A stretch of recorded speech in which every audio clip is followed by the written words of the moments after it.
যেতে পারবে না, পারবে না, পারবে না।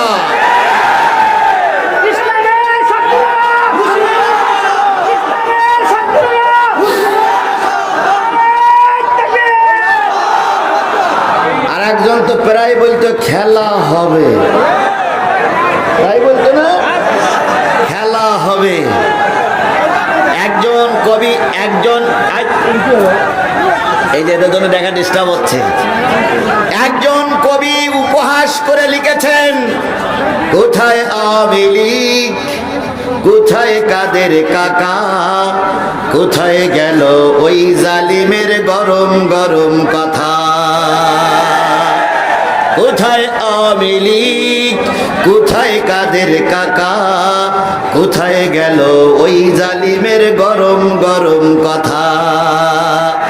খেলা হবে, খেলা হবে, খেলা হবে, খেলা হবে, খেলা হবে বলে কাকা গেল পালাইয়া, শেখ হাসিনা পালাইছে দেশটা ছাড়িয়া। জনগণ শান্তি পাইল ফিরিয়া।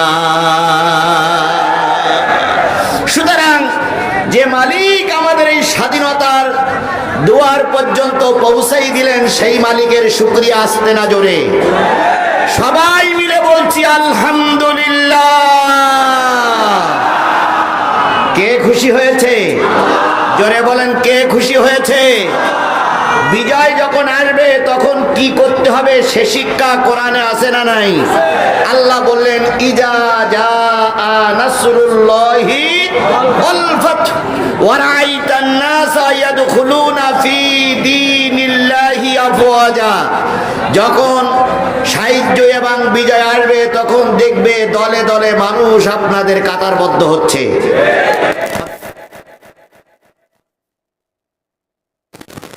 বন্ধ ছিল, তারা এখন গরম গরম কথা বলতে শুরু।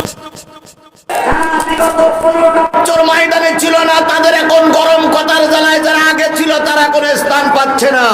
এই জন্য আল্লাহ পাক বলতেছে তারা আসবে, তখন তোমরা কি করবে? ফাসাব্বিহ বিহামদি। কার তসবিহ পড়বে? কার তসবিহ পড়বে?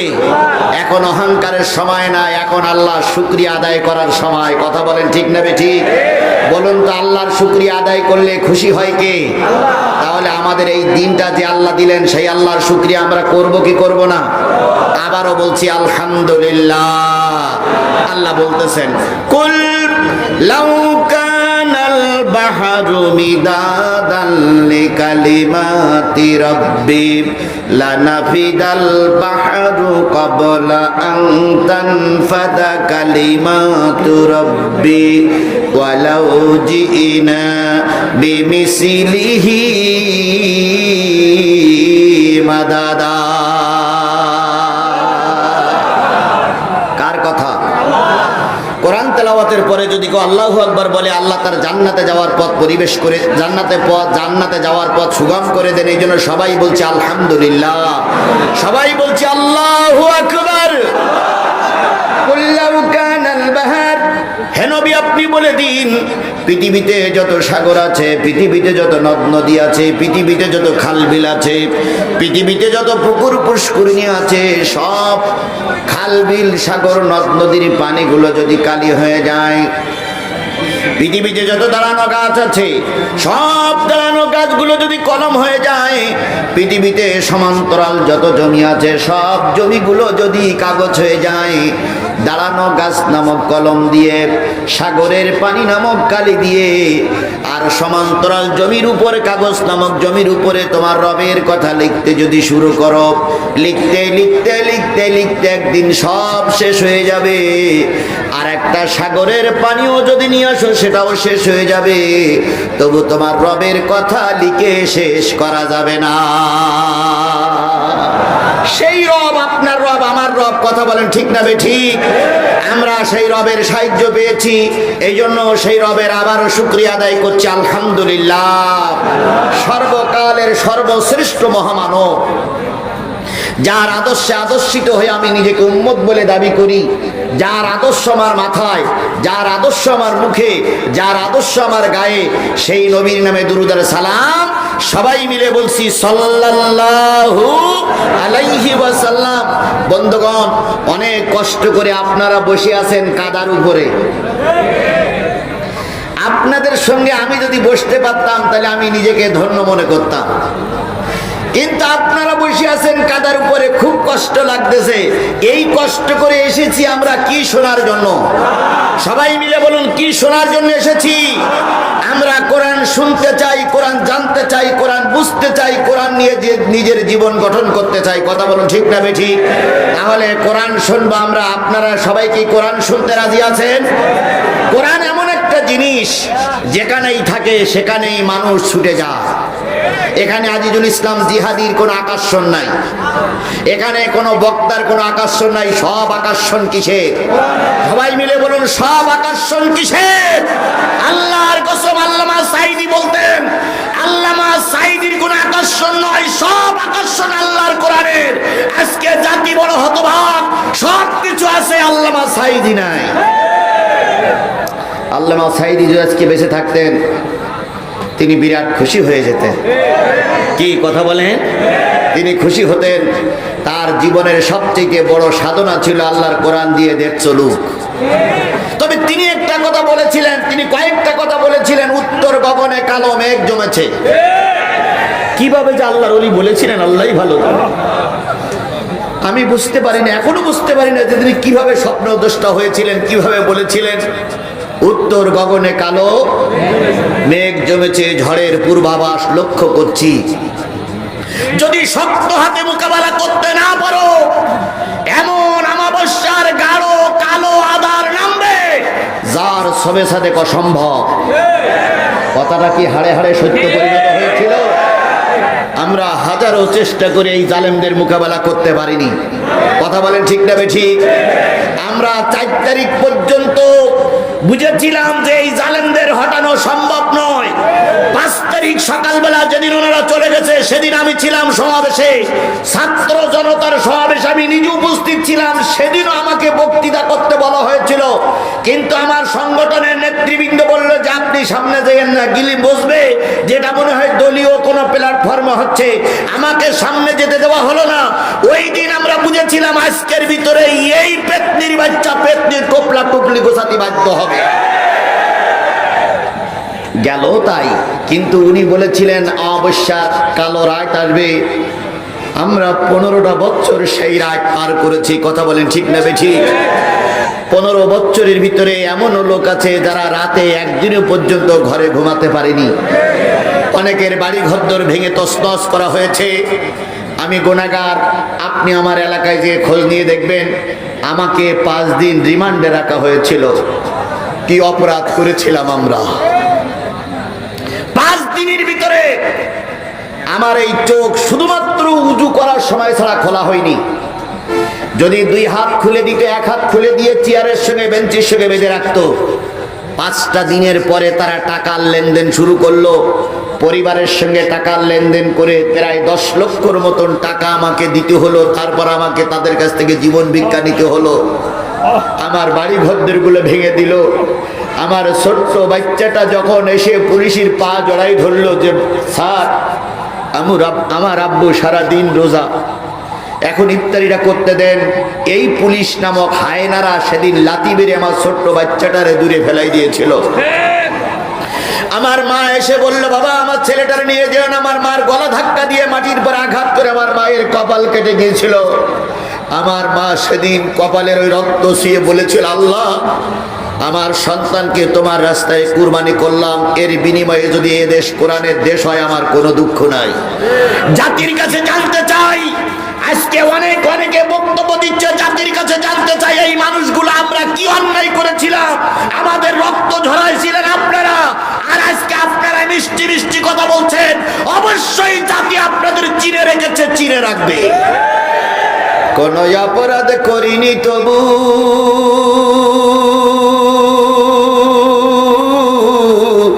আমি আজ কারাগারে, বিনা দোষে জেলে আমায় পাঠায় জালিম সরকারে। কোন অপরাধ করিনি তবু আমি আজ কারাগারে, বিনা দোষে জেলে আমায় পাঠায় জালিম সরকারে। কান্দিসি নামায় আমার মতো হাজার সোনার ছেলে, বন্দি আছে জেলখানাতে দিনের সব কাজ ফেলে। যেই দেশেতে বিচার সে তা বলবো এসব কারে, বিনা দোষে জেলে আমায় পাঠায় জালিম সরকারে। চোর ডাকাত আর খুনিরা পায় রাষ্ট্রপতির ক্ষমা, সৎ মানুষের জন্যে শুধু দুঃখ কষ্ট জমা। সত্য কথা বললে মাগো গুলি করে মারে, বিনা দোষে জেলে আমায় পাঠায় জালিম সরকারে।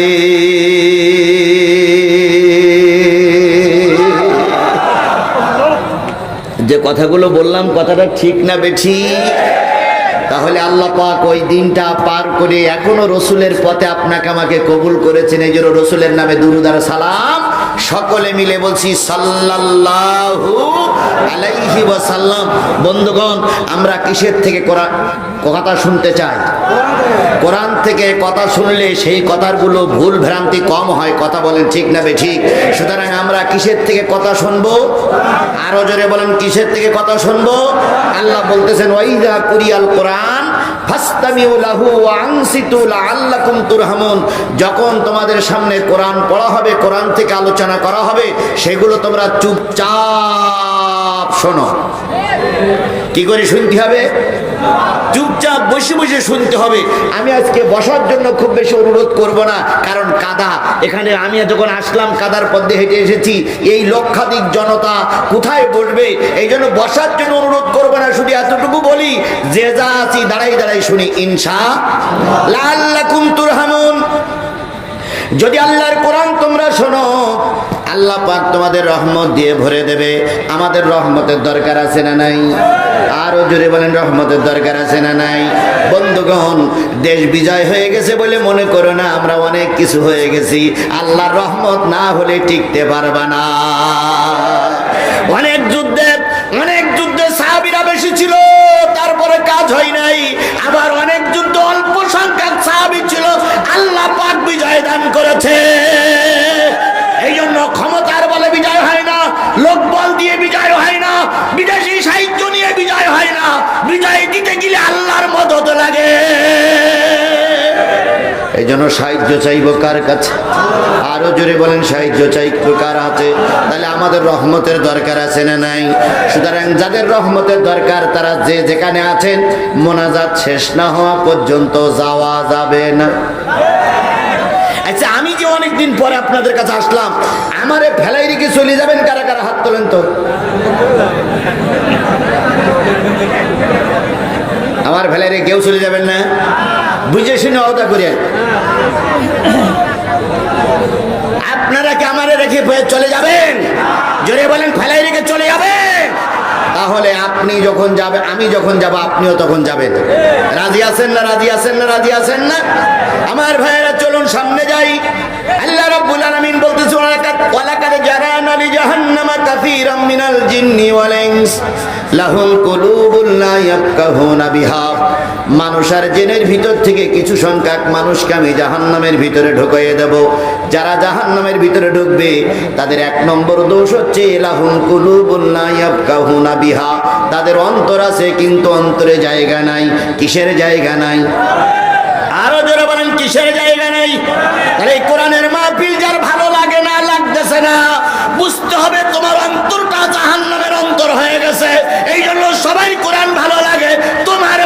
লাগে না। সুতরাং আজকের এই কোরআনের মাহফিলে যদি ভালো না লাগে তাহলে বুঝতে হবে জাহান্নামের অন্তর তৈরি হয়ে গেছে। লাহুম কুলুবুন লা ইয়াফকাহুনা বিহা ওয়া লাহুম আয়ুনুন লা ইউবসিরুনা বিহা, তাদের চোখ আছে কিন্তু চোখ দিয়ে তারা দেখে না, দেখবে না। কি দেখে না, কি দেখবে না? কোরআন দেখে না, কোরআন দেখবে না। কোরআনওয়ালাদেরও দেখে না। কোরআনওয়ালা দেখলে ওদের সহ্য হয় না, এমন লোক আমার সমাজে আছে না নাই? আরো জোরে বলেন, আছে না নাই? অতীতের যারা সরকার ছিল তারা সব কিছু মেনে নিতে পারত, কিন্তু কোরআন মেনে নিতে পারত না। শিবগঞ্জ আমার একটা মাহফিল ছিল, এখান থেকে কয়েক বছর আগে কিছু লোক শিবগঞ্জের মাটিতে আমার বিরুদ্ধে মিছিল করেছিল, জিহাদির আসতে দেওয়া হবে না। সে যাই হোক, যে দলের লোক হোক, তারা মিছিল করেছিল না? আচ্ছা বলেন তো ভাই, তারা আপনারা বেশি আছেন এখনো? বেশি আছে তো, বেশি আছেন তো, আমি তো আসছি। তারা পালাকে আমরা চাই না। আমিরে জামাত সাধারণ ঘোষণা করেছে, এর মানে এই না যে আপনারা মাপ পেয়ে গেলেন, এর মানে এই না আপনারা মাপ পেয়ে গেলেন।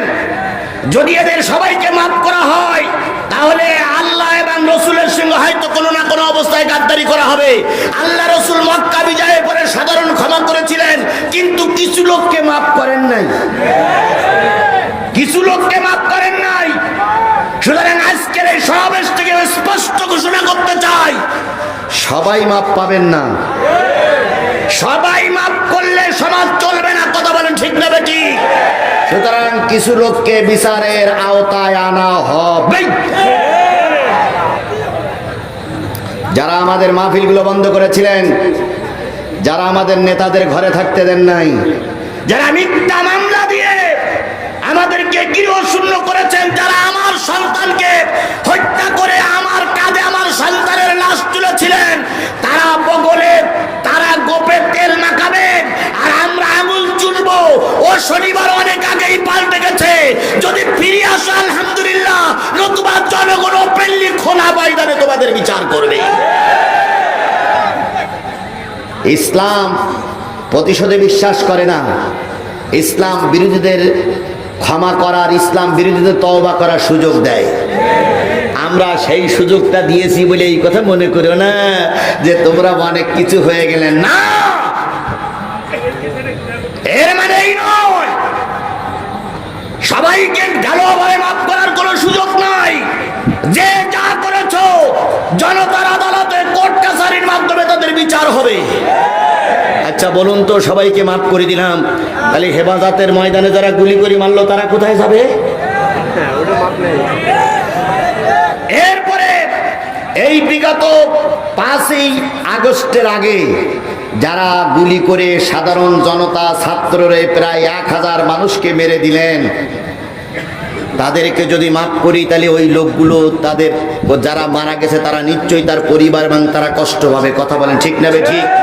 সুতরাং মাপ পাবে তারাই যারা সমাজে কোনো অন্যায় কাজ করেনি, সাধারণ কর্মী ছিল, তারাই মাপ পাবে। ওই পুলিশের সাবেক আইজি, ওই 3 ইঞ্চি হারুন,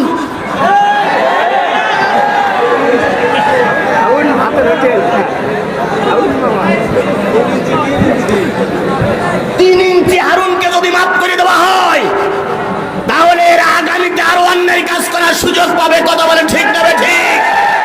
এই আইন মন্ত্রীরা যদি মাফ করে দেওয়া হয় তাহলে আইন আরো বেআইন হবে। কথা বলেন ঠিক না ঠিক? এই কাউয়া কাদেরকে যদি মাফ করে দেওয়া হয় সমাজে আরো অশান্তি হবে। যে প্রধানমন্ত্রী, সাবেক প্রধানমন্ত্রী যখন বিমানে চড়তেছে তখনও বলতেছে পুলিশের আইজিকে ডেকে, দেখো তো গুলি করে ময়দান পরিষ্কার করতে পারো কিনা। তাহলে যে ব্যক্তি বিমানে ওঠার সময় বলে গেলেন গুলি করে ময়দান পরিষ্কার করো, এই ব্যক্তির যদি মাফ করে দেওয়া হয় তাহলে জাতি কার বিচার করবে, কার দিক থেকে জাতি তাকাই থাকবে। সুতরাং ইবলিস, ফিরাউন, নমরুদদের মাফ করা হবে না, হবে না, হবে না। ইসলামের শত্রুরা, ইসলামের শত্রুরা,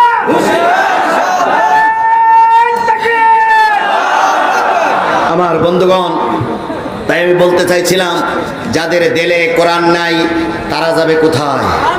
আইউনুল্লাহি ইবসিরুনা বিহা, তাদের চোখ আছে, তারা চোখ দিয়ে দেখে না। কি দেখে না? শুধু কোরআন দেখে না, না কোরআন ওয়ালাদেরও দেখে না। আযানুল্লাহ ইয়াসমাউনা বিহা, তাদের কান আছে কিন্তু তারা কি করে না? শোনে না। কি শোনে না? এখানে যে কজন লোক, যত হাজার লোক উপস্থিত আছেন, কার কান নেই একটু হাত তোলেন। এই যে কজন লোক উঠতেছে, একা কান নেই, এর কা চোখও নেই, এদের দেলও নেই। তাহলে আল্লাহ রাব্বুল আলামিন বললেন, যাদের দিলে কোরআন ভালো লাগে না তারা যাবে কোথায়? যাদের কানে কোরআন ভালো লাগে না তারা যাবে কোথায়? যাদের চোখে কোরআন ভালো লাগে না তারা যাবে কোথায়? উলাইকা কালানাম, তারা হলো চতুষ্পদ জন্তুর মতো। সুতরাং আমাদের দিল আছে, কান আছে, চোখ আছে, বিবেক আছে, আইডিয়া আছে, তাহলে আমরা কোরআন থেকে দূরে সরে যদি যান তাহলে আপনি চার পেয়ে জন্তুর মতন হয়ে গেলেন। তাহলে এবার আমার মূল আলোচনায় যাচ্ছে। আমি সূরা হাদীদ থেকে 2টা আয়াত তেলাওয়াত করেছি, ওর উপরে ভিত্তি করে কথা হবে। এখন কটা বাজে? কটা বেজে? 11টা যদি বেজে থাকে আর আধা ঘন্টার সময় যদি আমি কথা বলি, আধা ঘন্টার সময় পেশাব লাগুক, পায়খানা লাগুক, ময়দান কাদা হোক, যা হোক, মুসিবত আসুক, ময়দান ছেড়ে যাওয়া যাবে না। কারা কারা রাজি আছেন 2 হাত উঁচু করে আল্লাহরে দেখা। যারা থাকবেন না তারা হাত উঠাবেন না। আমার কথা শেষ পর্যন্ত যারা থাকবেন না তারা হাত উঠাবেন না, উঠালে কিন্তু মুনাফিক হবেন। হাত নামান। তাহলে আমরা হাত উঠালাম যে শেষ মোনাজাত পর্যন্ত থাকবো। রাজি তো? রাজি তো? যদি মনে করেন যে হুজুর হাত উঠাইছি তারপরে থাকতে পারবো না, তাহলে এখনই যান, ভিডিও সব আপনার দেখুক যে কোন মুনাফিকটা উঠতেছে। যান। যদি না যান, আমার মোনাজাতের শেষ পর্যন্ত থাকা লাগবে। রাজি আছেন? বন্ধুরে, অনেক দিন পরে সময় পেয়েছি, অনেক কথা হবে ইনশাআল্লাহ, অনেক খেলা তো হবেই, খেলা হবেই। কোন খেলার থেকে জিহাদি পিছনে পিস্টান মারেনি। সেদিন বাতিলদের মোকাবেলা করে জিহাদি ময়দানে খেলেছে। কথা বলে ঠিক না ঠিক? আর এখন সব তো আমাদের লোক, সুতরাং খেলা তো আরো মজবুত হবে। তাহলে আমাদেরকে একসঙ্গে চলতে হবে। কথা বলেন ঠিক না ঠিক? তার আগে আমি আপনাদের কাছে 2 মিনিট সময় নেব, যেটা সব সময় নিয়ে থাকি। সেটা হলো এই যে বিশাল মাহফিল করতে যেয়ে মাত্র 10,000 টাকা খরচ হয়েছে। এই মাহফিলটা করতে যেয়ে মাত্র 10,000 টাকা খরচ হয়েছে। কথা কি ঠিক? কথা কি ঠিক? কত খরচ হতে পারে? 1,2,000 মতন খরচ হওয়াটাই স্বাভাবিক। কি কথা বলেন ঠিক না ঠিক? তার ভিতর থেকে আলমগীর ভাই সামনে নির্বাচন করবে, উনি দিয়েছে 1 লাখ, আর আমাদের শাহাদাতুজ্জামান ভাই দিয়েছে 1 লাখ। দেয়নি? আচ্ছা বলেন, ওনারা দেবে কোথার থেকে? ওনাদেরই পেট চলে না। আমাদের যত এমপি মন্ত্রী আছে কারোর বাড়ি 3-4 তলা হয় না। কথা বলে ঠিক না ঠিক? কিন্তু ওনারা যারা ক্ষমতায় ছিল 15 বছরের ভিতরে 20,000 কোটি টাকা, 20 কোটি টাকা, 20,000 কোটি টাকার মালিক হয়ে গেছে। সব টাকা ফেরেশতা জিবরাইল দিয়ে গেছে। আমেরিকার বাড়ি 36টা বাড়ি, আমেরিকায় বাড়ি, লন্ডনে বাড়ি, ঢাকায় বাড়ি, খুলনায় বাড়ি, বিভিন্ন জায়গায় বাড়ি। কিন্তু আমাদের এমপি মন্ত্রীরা যারা ছিল, বিশেষ করে বাংলাদেশ জামাত ইসলামের এমপি মন্ত্রী যারা ছিল, আগে ছিল পাকা ঘর, এখন হয়েছে কাঁচা ঘর।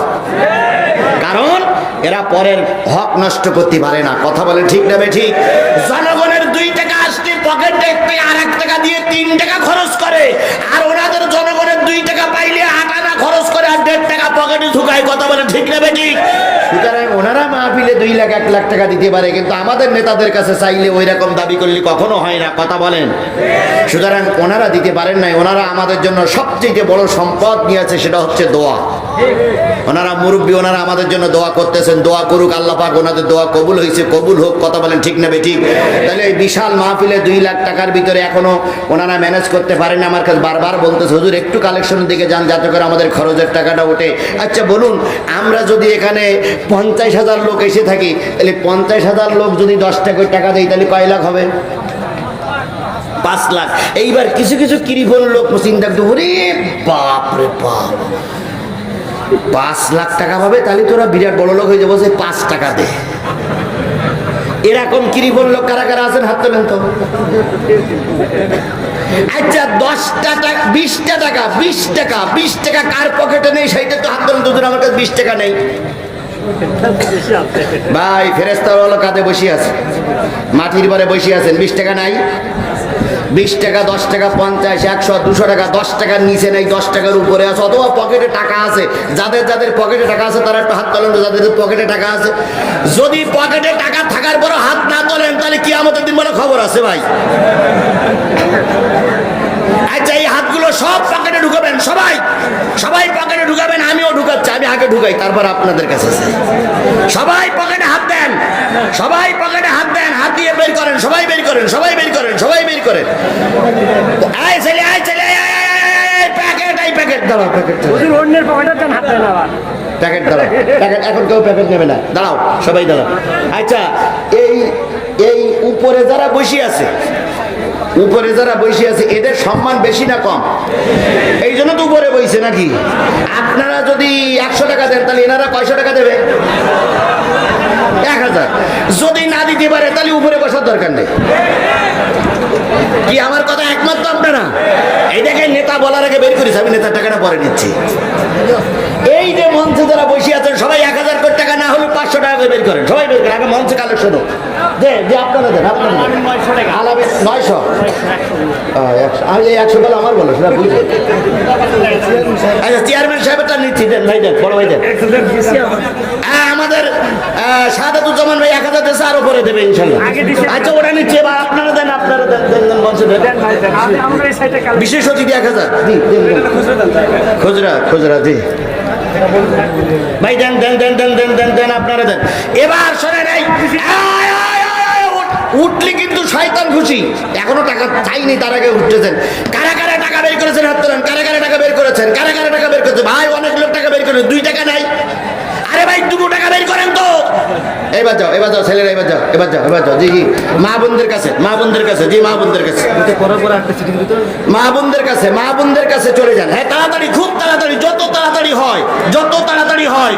মোহাম্মদ শরীফুল ইসলাম শান্তু শিবগঞ্জ ইউনিয়ন চেয়ারম্যান পদপ্রার্থী, সকলের নিকট দোয়া চাই 5000 টাকা।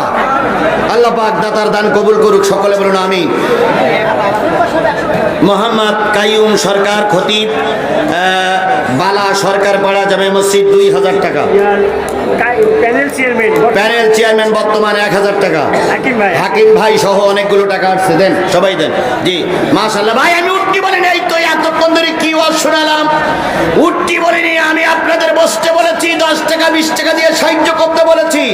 যদি সাহায্য না করেন সবাই মাত্র 5 মিনিট, তার ভিতরে 2 মিনিট হয়ে গেছে, 3টা মিনিট বসেন, তারপর আবার মূল আলোচনা শুরু হবে ইনশাল্লাহ। দয়া করে কেউ উঠবেন না। মৃত্যু ছেলের জন্য দোয়া প্রার্থী মোহাম্মদ আনিসুর হক নগদ 2000 টাকা। নজরুল ইসলাম নগদ 3000 টাকা। কেশিয়ার উক্ত ঈদগাহ মাঠ। নজরুল ইসলামের দান আল্লাহ কবুল করুক। ভাই আপনারা যে উঠেছেন এদের কালেকশনে ক্ষতি হচ্ছে না? ভাই একটু খেয়াল করেন, আপনারা যে উঠলেন কালেকশনে ক্ষতি হচ্ছে না? দয়া করে ওটা চলা করেন না। কত লোক, হাজার হাজার লোক দাঁড়িয়ে আছে, আপনি উঠতেছেন কেন? আপনার ওটার সুযোগ নেই, অনেকক্ষণ বসে আছেন। আমি বুঝেছি আপনার মাজা একটু সাদা ছাই নিয়েছেন, কিন্তু কালেকশনের ক্ষতি হচ্ছে না। মেহেরবানি করে কালেকশনের ক্ষতি করেন না ভাই, কালেকশনের ক্ষতি করেন না। টাকাটা দিদি দেন, টাকাটা দিদি দেন। আপনি উঠে দাঁড়ালে এই টাকা কালেকশনের ক্ষতি হবে, তাতে করে মাহফিলের ক্ষতি হচ্ছে, কোরআনের ক্ষতি হচ্ছে। মেহেরবানি করে বসুন।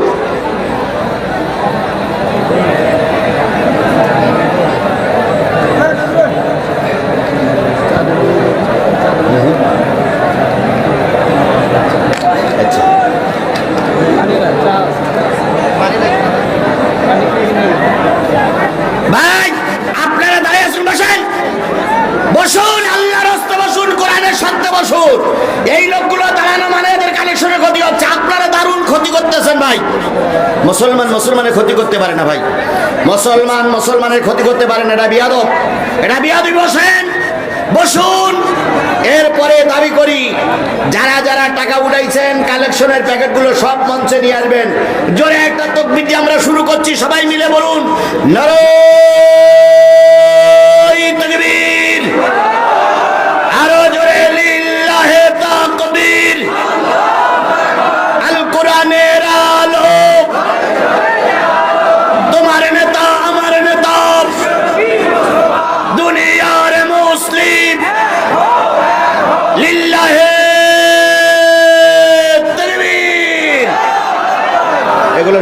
সরান্ত, মঞ্চের থেকে সরান্ত।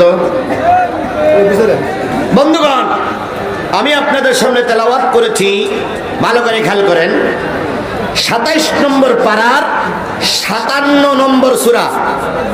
কয় নম্বর পারা? এই মুসলমান সবাই আমাদের খেয়াল করেন, আমাদের মতো জাহান। এবার সবাই বলুন কত নম্বর পারা? 27 নম্বর পারার কত নম্বর সূরা? ভাই আপনার সরেন তো, এই লোকগুলো সরেন তো। শোনেন, কালেকশন একটা জরুরি জিনিস থাকে, আমরা সেটা শেষ করেছি। যদি কেউ মনে করেন যে হুজুর আমি এই মাহফিলে সমস্ত ঝামেলা করার জন্য এসেছি, দয়া করে তিনি চলে যেতে পারেন। আপনার মতন 2-4 জন ইবলিশ শয়তান চলে গেলে আমার মাহফিলের কোনো ক্ষতি হয় না। তবে দয়া করে আমি যতক্ষণ কথা বলবো মা ডিস্টার্ব করবেন না, কারণ আল্লাহ সকলকে সকল জায়গায় কবুল করে না। কথা বলেন ঠিক না বেঠিক? এর আগে দেখতাম অনেক নেতারা সালাম বিনিময় করে 10-15 মিনিট কথা বলতে আমি চলে গেলাম, এরকম নেতাও আমরা দেখেছি। কথা বলেন ঠিক না বেঠিক? তাদের উত্তর শরীরে আসে না নাই? দয়া করে আপনারা আমাদের ডিস্টার্ব করবেন। আপনারা চলে যেতে পারেন, আপনারা চলে যেতে পারেন, আপনারা চলে যেতে পারেন। আমার কথায় ডিস্টার্ব করেন না, আমার কথা বলতে দেন। কালেকশনের একটা ফ্যাক্টর ছিল, সেটা আমরা তুলে দিয়েছি। এখন যদি কমিটির কোনো লোক মনে করে যে আমি থাকবো না, তাও চলে যেতে পারে, কিন্তু আমাদের কথার ভিতরে কোনো বিঘ্ন সৃষ্টি করেন না। অনেক গুরুত্বপূর্ণ কথা আজকে আমাকে বলতেই হবে, কারণ আমরা এখন যে বিপদে আছি, আগের চাইতে বিপদ আমাদের কমে যায়নি। কথা বলেন ঠিক না ঠিক? আগে মোকাবেলা করেছি কাফের, আর এখন মোকাবেলা করতে হবে মুনাফিকের। কাফের চাইতে মুনাফিক বেশি ক্ষতিকর। কথা বলেন ঠিক না ঠিক? সুতরাং মুনাফিক কারা, কি কিভাবে করতে হবে, সেগুলো আমাদের দিক নির্দেশনা দিতে হবে। এই জন্য সকলে দয়া করে চুপচাপ বসুন। কত নম্বর পারা? মুসলমান কথা বলেন, কত নম্বর পারা? কত নম্বর সূরা? সূরাটার নাম সূরা হাদীদ। কি সূরা? হাদীদ। 29টা আয়াত, 4টি রুকু। মদিনায় অবতীর্ণ সূরা সমূহের ভিতরে একটা অন্যতম সূরা, নাম হলো হাদীদ। হাদীদ শব্দের অর্থ হচ্ছে লোহা। হাদীদ শব্দের অর্থ কি? লোহা। লোহা এই সমাজের প্রয়োজন আছে না নাই? লোহা দারুণ প্রয়োজন, ইস্পাত দারুণ প্রয়োজন। আল্লাহ পাক 1450 বছর আগে বলে দিলেন লোহা একটা ধাতু, সেটা মানুষের কল্যাণের জন্য আসবে। এই জন্য লোহার নামে একটা সূরা নাজিল করলেন। এই সূরার শুরুতে হলো সাব্বাহা লিল্লাহি মা ফিস সামাওয়াতি ওয়া মা ফিল আরদ। 5টা সূরার প্রথমে সাব্বাহ ইউসাব্বিহু দিয়ে আল্লাহ পাক তার প্রশংসা করার কথা বুঝিয়েছেন। আমলের দিক দিয়ে জানা যায় আল্লাহ নবী প্রতি রাত্রিতে এই 5টা সূরা না পড়ে ঘুম পড়তেন না। সাব্বাহা লিল্লাহি মা ফিস সামাওয়াতি ওয়াল আরদ। আরেক জায়গা আছে সাব্বাহা লিল্লাহি মা ফিস সামাওয়াতি ওয়া মা ফিল আরদ, ইউসাব্বিহু লিল্লাহি মা ফিস সামাওয়াতি ওয়াল আরদ। এরকম ইউসাব্বিহু, সাব্বাহা 5টা জায়গা আছে। এটা হলো আমলের ব্যাপার। এই সূরা হাদীদের 29টা আয়াতের ভিতরে আমি আপনাদের সামনে 29টা আয়াতের ভিতর থেকে আমি আপনাদের সামনে আয়াত পড়েছি 2টা। কয়টা? একটা হলো 28, আরেকটা হলো 29।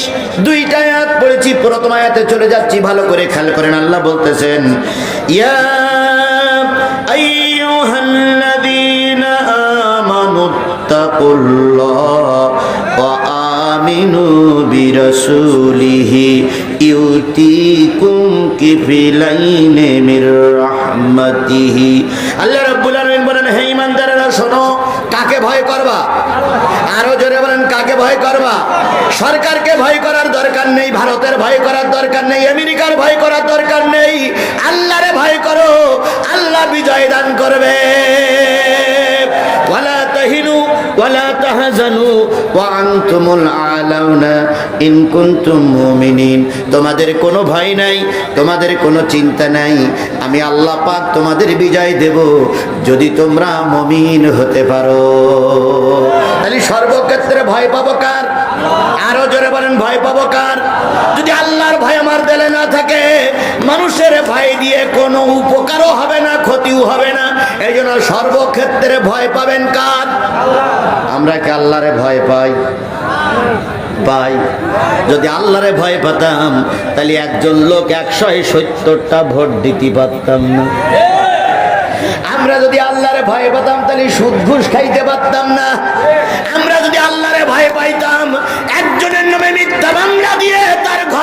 করতে পারতাম না। কি কায়দায় শোনা যেত আমাদের নেত্রী 5 ওয়াক্ত নামাজ পড়ে, প্রতিদিন সকালবেলা কোরআন তেলাওয়াত করে উনি কাজ শুরু করে।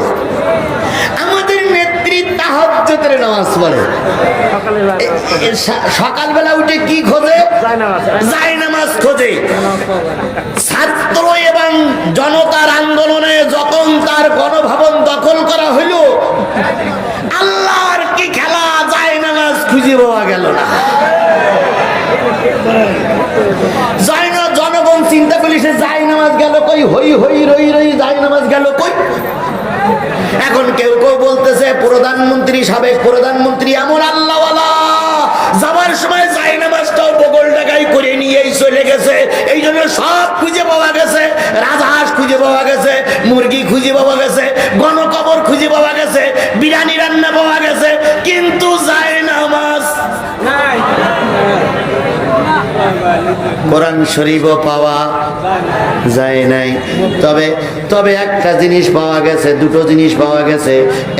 তার ভিতরে একটা হলো মদের বোতল, আর একটা জিনিস পাওয়া গেছে, ওটার নাম আমি বলতে পারবো না।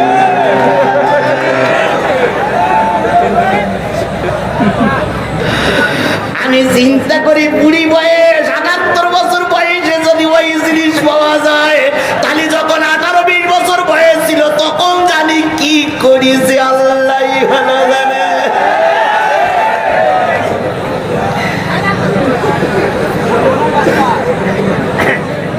আর এই কথাগুলো বললে জিহাদির দোষের কুল নাই। যতই যাই কিছু করো, কথা আমরা বলবই বলবই বলবো। আমার ভাইরা, তাহলে সকল ক্ষেত্রে ভয় পাবো কার? আরো জোরে বলেন, ভয় পাবো কার? আল্লাহর ভয় যদি আমাদের ভিতরে থাকতো, তাহলে মরা মানুষ ভোট দিতে পারত না। জীবিত মানুষ ভোট দিতে পারেনি, কবরের থেকে মরা মানুষ ভোট দিয়ে চলে গেছে। আর নির্বাচন কমিশন, আজকে শুনলাম নির্বাচন কমিশন ভেঙে দেওয়া হয়েছে, যেটা ছিল সেটা ভেঙে দেওয়া হয়েছে। এনারা প্রায় এসে বলতো এবারের মতন সুষ্ঠু নির্বাচন আর কোন নির্বাচন হয়নি, এবারের নির্বাচন হয়েছে স্মরণকালের স্মরণীয় নির্বাচন।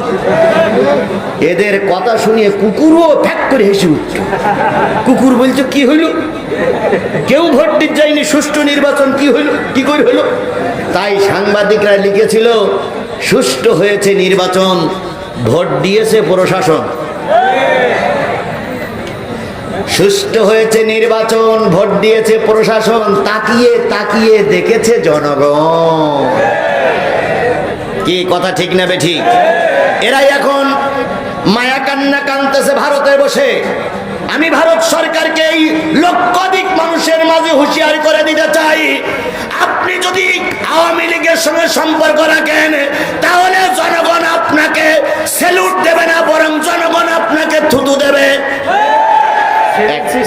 একটা দেশের সঙ্গে সুসম্পর্ক রাখতে হয়, দেশের সঙ্গে দেশের সুসম্পর্ক, নেতা নেত্রীর সঙ্গে সুসম্পর্ক রাখলে সেটা আন্তর্জাতিক মানদণ্ডে গ্রহণীয় হয় না।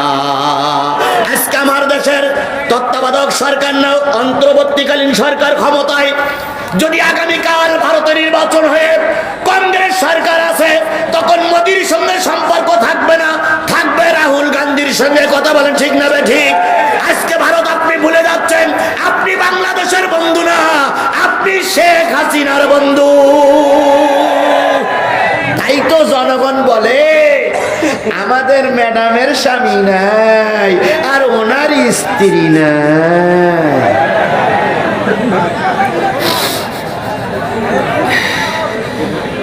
চলবে চলবে চলবে, বাস। হ্যাঁ ঠিক আছে, ঠিক আছে। দেখেন মুরব্বীর অ্যাকশনটা দেখেন।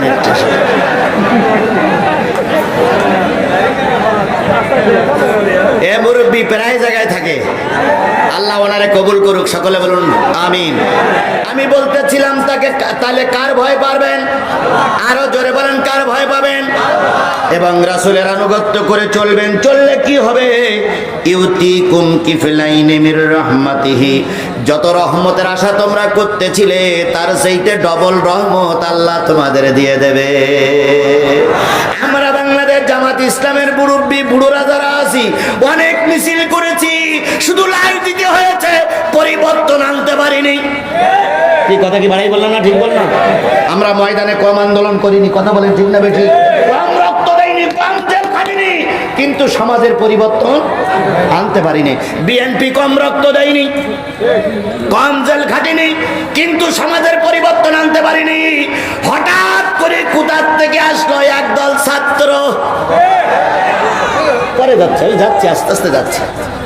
কোথার থেকে আসলো একদল ছাত্র, আর ওই ছাত্রের সঙ্গে যোগ দিল রিক্সাওয়ালা, কুলি মজুর, ভ্যানওয়ালা, ছোট্ট ছোট্ট বাচ্চারা যোগ দিল। আর যোগ দিল মাত্র একটা কথাই,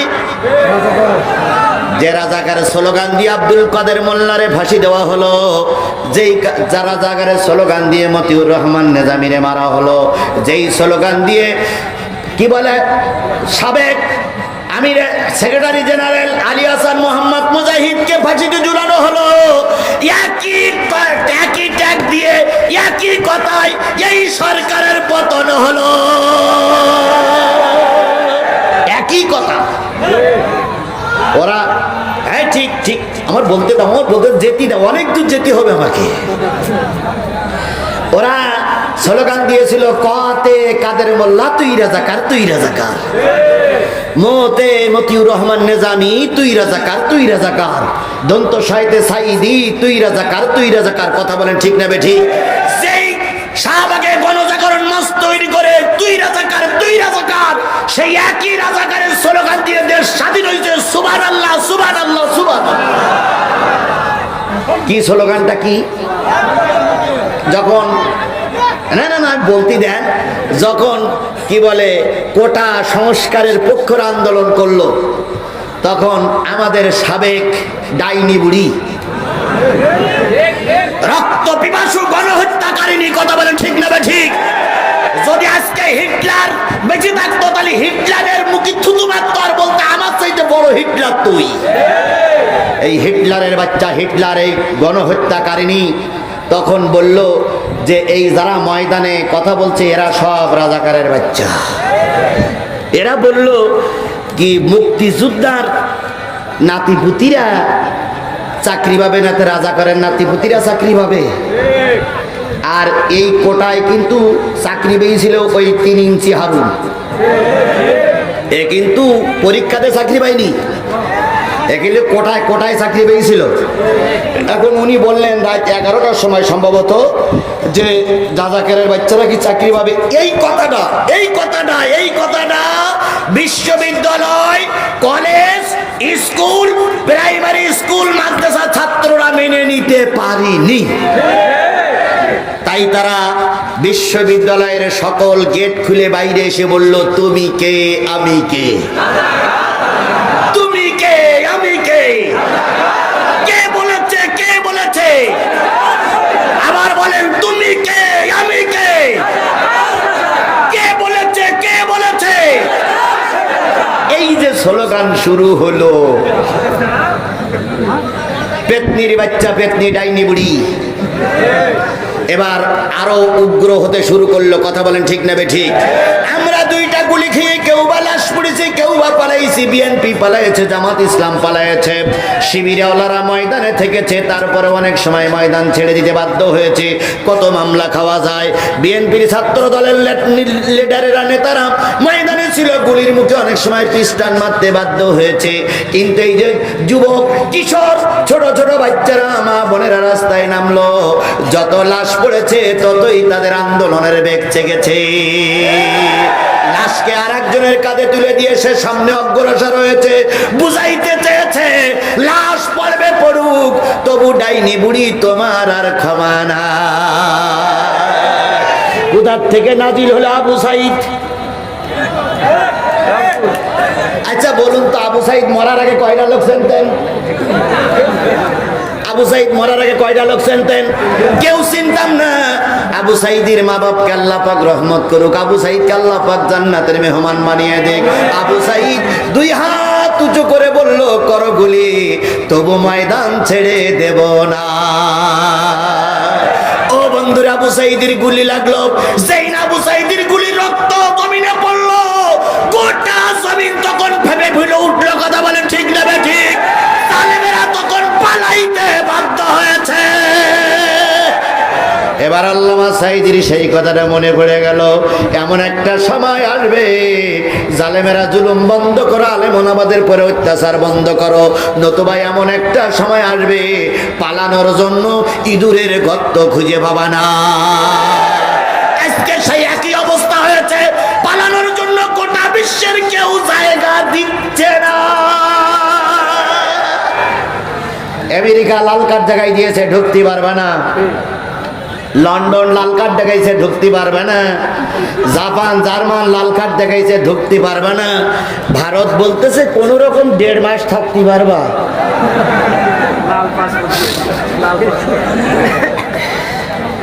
কোথায় গেল সেই অহংকার? আমরা পালাই না। কোথায় গেল সেই অহংকার? আমরা আমাদের নিজেদের নেতার রক্ত মাখা লাশ কবরে রেখেছি। আল্লামা সাইদির জানাজায় আমি সবার আগে থেকে জানাজা পড়েছি, কান্নায় দুই চোখের পানিতে বুক ভাসিয়েছি, তবু আমরা ময়দান ছেড়ে দেইনি। আর তোমরা এত ক্ষমতার বাহাদুরিতে পালাই গিলে কেন ম্যাডাম? আমি অনেক অজে বলেছি, এমন সময় আসবে পায়জামার গিরে দড়ি দেবার সময় পাবা না। আমার সে ওয়াজটা মনে হয় রেকর্ড এখনো আপনাদের কাছে বাজে। সে সময়টা আসেনি। কি কায়দায় বললো, আমার 2 ঘন্টা সময় দেন। সেনাবাহিনীর প্রধান বললেন, সেনাবাহিনীর প্রধান কিন্তু ওনার আত্মীয় বলো, উনি বললেন ম্যাডাম ওরা এসেছে শাহবাগ পর্যন্ত, সেখান থেকে যদি পায়ে হেঁটে আসে 40-45 মিনিট, এর বেশি সময় আপনি পাবেন না, দয়া করে আপনি বেডিং পত্র গোছান। উনি তখন বললেন যাওয়ার আগে অন্তত একটু কথা রেকর্ড করে যায়। সেনাবাহিনীর প্রধান বললেন তাও হবে না। উনি বললেন তাহলে আমি কাপড় চোপড়গুলো নেই, কয় আপনার যে রং ঢং, এখানে কাজল, ওখানে তিল, এখানে টুপ, ওখানে টিপ, এই করতে করতে 40 মিনিট চলে যাবে। তারা করে দেই ধরি বলবে আপনার ওঠেন ওঠেন ওঠেন।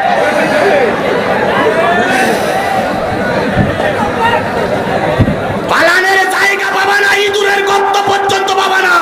আল্লামা সাইদির সেই কথাটা 1450 বছর আগে নয়, হয়তো কিছু বছর আগে আল্লামা সাইদি বলে গেছিলেন, সেই কথাটা এখন হাড়ে হাড়ে কাজে লেগেছে।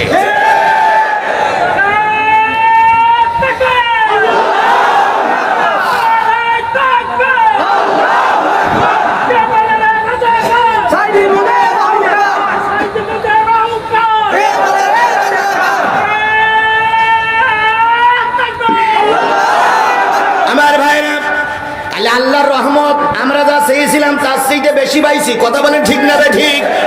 আমরা চেয়েছিলাম শেখ হাসিনা সুষ্ঠু একটা নির্বাচন দেখ, তাই চেয়েছিলাম না? কেয়ারটেকারের সরকারের মাধ্যমে সে থাক, কিন্তু কেয়ারটেকার সরকারের মাধ্যমে সেটা কি দেখ, সুষ্ঠু নির্বাচন দেখ এবং সব দল অংশগ্রহণ করি, এইটা চাইছিলাম না? কিন্তু পালাই যাবে এটা তো আমরা চাই। কিন্তু আল্লাহ দেখেন রহমত করতে করতে কতদূর রহমত করে দিলেন। আল্লাহ বললেন তোমরা চাইছিলে সুষ্ঠু নির্বাচন, আর আমি চেয়েছি এর দল এরা এদেশে আর রাজনীতি করতে পারবে না। এই জন্য এরা রাতের অন্ধকারে নয়, প্রকাশ্য দিবা লাগে টোপলা টুপলি বেঁধে নিয়ে চলে গেছে। যখন যায় তখন বড় বোন ছোট বোনটার গলা জড়াই ধরে কাঁদতেছে, রেহানা তাড়াতাড়ি গোসর, এবং এরা আমাদের আর মেনে নেবে না। শেখ রেহানা বলল আপা তোরে না অনেক আগে সাবধান করেছিলাম, কয় ফতোয়া ফারাজ পরে দিস, আগে বিমানে ওঠ। কোথায় আছো?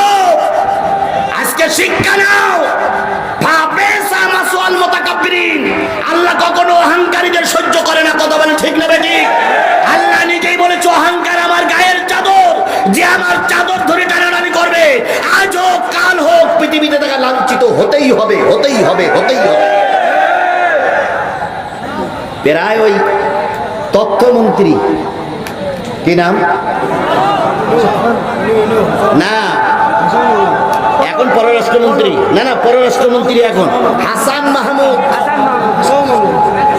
হাসান মাহমুদ আর এই হাসানুল হক, এই দুই বেয়াদব মঞ্চে উঠলেই জামাত ইসলাম আর বিএনপির না ধুইয়ে ওর পেটের ভাত হজম হতো না। কথা বলে ঠিক না বে ঠিক? আর কাউয়া কাদের তো উঠেই বলতে খেলা হবে।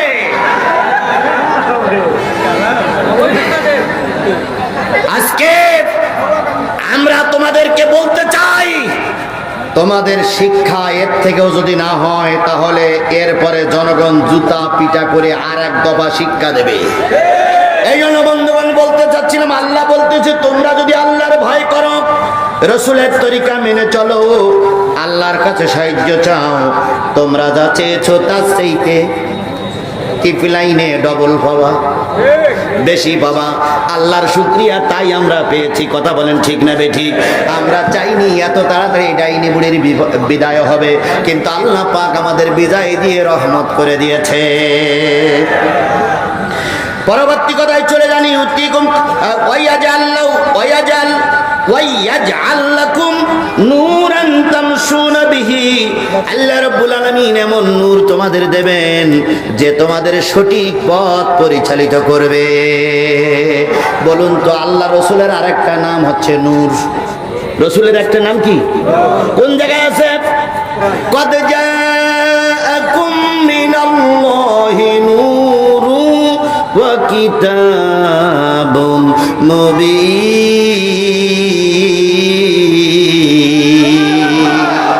আমি তোমাদের জন্য দিলাম নূর, আরেকটা দিলাম স্পষ্ট কিতাব। তাহলে নবীর নাম হলো নূর। তিনি অন্ধকার জগৎ থেকে আমাদের কোন জগতে নিয়ে গেছে? আলোর জগতে নিয়ে গেছে। ডাক্তার মোহাম্মদ শফিকুর রহমানকে স্যালুট জানাই, স্যালুট জানাই। বুড়া মানুষ যেভাবে ইসলামী আন্দোলনের পক্ষে কাজ করছে, আরো যদি 5টি বছর আল্লাহর ওলিরে আল্লাহ বাঁচাই রাখে, এ দেশ কোরআনের দেশ হতে সময় লাগবে না। বুড়া মানুষ সবাই রাগে, তেরান দিতে গেছে সবাই রাগে, এটা জানা যায় সবাই রাগে, বক্তৃতা মঞ্চে সবাই রাগে, সব জায়গায় এই লোকটা জাতির জন্য নূর হয়ে দাঁড়িয়ে গেছে। কথা বলেন ঠিক না বেঠিক? এখন কেউ কেউ বলতেছে উনি হলেন আমিরুল মুমিনিন, কেউ বলতেছে উনি এখন মুসলমানদের কি আমিরুল মুমিনিন, কেউ কেউ বলতেছে আল্লাহ পাক ওনারে খলিফা করেই পাঠাইছে। এগুলো কিছু কিছু কথা অতিরিক্ত হচ্ছে, এটা আবেগের কথা। আজকে একজন মহিলা সাংবাদিক, আপনারা দেখেছেন, মিডিয়ায় দেখেছেন, আজকে একজন মহিলা সাংবাদিক তিনি এসে বলতেছে বিগত 23-24টা বছর জামাত ইসলাম সম্পর্কে আমার একটা ভুল ধারণা ছিল, সেই ভুলটা আজকে আমি সংশোধন করেছি। জামাত ইসলাম সম্পর্কে যা বলা হতো আদতে ওরা তা নয়। আমরা রক কাটা পার্টি নই। আমার যুবকেরা রক কাটে না, বরং আমার যুবকেরা 5 ওয়াক্ত সালাত জামাতে আদায় করে। তোমার যুবকেরা নারী নিয়ে পড়ে থাকে, আর ইসলামী ছাত্র শিবিরের যুবকেরা কোরআন হাদিস নিয়ে পড়ে থাকে। তোমার যুবকেরা নারীর জন্য ভাঙা বেড়া খোঁজে, আর আমার যুবকেরা শেষ রাত্রি উঠে উজু করে তাহাজ্জুদের নামাজের জন্য বিছানা খোঁজে। এটা আমার যুবকেরা, তোমাদের সন্তানেরা করতে পারে না। কথা বলেন ঠিক না ঠিক? একটা লোক হাত তুলে বলুন তো, বাংলাদেশ ইসলামী ছাত্র শিবিরের কোন কর্মী সাথী সদস্য, সাধারণ 2-1 জন থাকতে পারে, কর্মী সাথী সদস্যরা বিড়ে খেয়েছে এরকম একটা প্রমাণ দেখাই দেন তো। একটা লোক হাত তোলেন, যদি বাবার বেটা হন আর যদি বৈধ রক্ত আপনার জন্ম হয়ে থাকে, আপনি একটা লোক হাত তুলে বলেন যে বাংলাদেশ ইসলামী ছাত্র শিবিরের একজন সাথী বা সদস্য সে বিড়িয়ে টানে, দেখান। কিন্তু আমি চ্যালেঞ্জ করে বলতে পারি আমার ছেলেরা বিড়িয়ে টানে না, গাঁজা খায় না, কিন্তু অন্যান্য যত ছাত্র সংগঠন আছে, নাম বলে আমি কাউকে তো স্বরূপ করবো না, প্রতিটা ছাত্র সংগঠনের নেতা কর্মীরা বিড়িয়ে খায়, গাঁজা খায়, মেয়ে লোক নিয়ে পড়ে থাকে, অন্যায় কাজে জড়িত হয়। আমার ছেলেরা তা করে না, এটা আমরা চ্যালেঞ্জ করে বলতে পারি। কারণ আমরা মুরব্বীরা ওইভাবে আমাদের সন্তানদের লালন পালন করি না। আমাদের সন্তানদের উপদেশ দেওয়া থাকে, খবরদার বিয়াদবি করবা না। তারপরে ব্যতিক্রম 2-1 জন থাকে না, থাকে না, সব একরকম হয় না ভাই। হাতের 5টা আঙুল ব্যতিক্রম আছে না? সুতরাং ব্যতিক্রম কিছু থাকতে পারে, এর মানে এই নয় যে আমার ছেলেরা খারাপ হয়ে গেছে, আমার ছেলেরা ভালো। আপনি খেয়াল করবেন, যদি বাংলাদেশ ইসলামী ছাত্র শিবিরের ছেলেরা ময়দানে না থাকতো, এই ময়দান দখল করা বড় কষ্ট হয়ে যেত। বলুন তো এই ছাত্র এবং জনতার ভিতরে কারা ছিল আমি বলবো না, আপনারা খুঁজে খুঁজে দেখেন, এরা ছিল সব ডান বলাকের মানুষ। সুতরাং আল্লাহ রাব্বুল আলামিন বললেন, তোমাদের চলার জন্য এমন একজন নূর দেব, এমন একজন বাতি দেব, যেই বাতি তোমাদের পথ দেখাবে, যেই বাতির অধীনে তোমরা সমাজ সংস্কার করবে। আল্লাহ রাব্বুল আলামিন বাংলাদেশ জামাত ইসলামী এখন ডাক্তার মোহাম্মদ শফিকুর রহমানের জায়গায় যদি আল্লামা সাঈদী থাকতো, আল্লামা সাঈদী যদি থাকতো, আমার এই সমাজ অনেক আগেই হয়তো কোরআনের সমাজ প্রতিষ্ঠিত হয়ে যেত। এই বাংলাদেশের মানুষ না বুঝলি ভারত বুঝেছিল যে একদিন এই সরকার টিকে থাকবে না, তাই তো তারা ষড়যন্ত্র করে আল্লামা সাঈদীরে মেরে দিয়েছে। এখানে 50,000, 60,000, 1 লাখ লোক আছে, নারী আর পুরুষ দিয়ে। একটা লোক বলুন তো, আল্লামা সাঈদী কি স্বাভাবিক মৃত্যুবরণ করেছে না তার মেরে দেওয়া হয়েছে? মুসলমান, বিএনপি, আওয়ামী লীগ, জাতীয় পার্টি, জামাত ইসলামের লোক বুকে হাত দিয়ে বলুন তো, তিনি কি স্বাভাবিক মৃত্যুবরণ করেছে না তার মেরে দেওয়া হয়েছে? আল্লাহর কসম, তিনি স্বাভাবিক মৃত্যুবরণ করেন নাই, তাকে ইনজেকশনের মাধ্যমে মেরে দেওয়া হয়েছে। এই সাঈদী বিরোধী দুটো লোক পাওয়া গেছে, তারা চলে যাচ্ছে, সাঈদীর কথা শুনেই চলে যাচ্ছে। বন্ধুগণ, আল্লামা সাঈদী স্বাভাবিক মৃত্যুবরণ কিভাবে মেরে দেওয়া হয়েছে আমি অনেকবার বলেছি, আজকেও আপনাদের বলতেছি। তিনি যখন হাসপাতালে, তিনি যখন জেলখানায় ছিলেন, হঠাৎ করে কিছু লোক চলে গেল, যে বলতেছে, হুজুর আপনাকে হাসপাতালে যেতে হবে। আল্লামা সাঈদী বললেন, কেন, আমার কি হয়েছে? কয় আপনি অসুস্থ।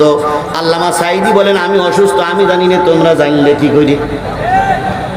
কথায় বলে, যার বিয়ে তার খবর নাই, পাড়া পড়শির ঘুম নাই। আল্লামা সাঈদী অসুস্থ, আল্লামা সাঈদী জানে না, জানে ওই শেখ হাসিনার লালায়িত, শেখ হাসিনার পুষ্যপুত্র ওই পুলিশ বাহিনী।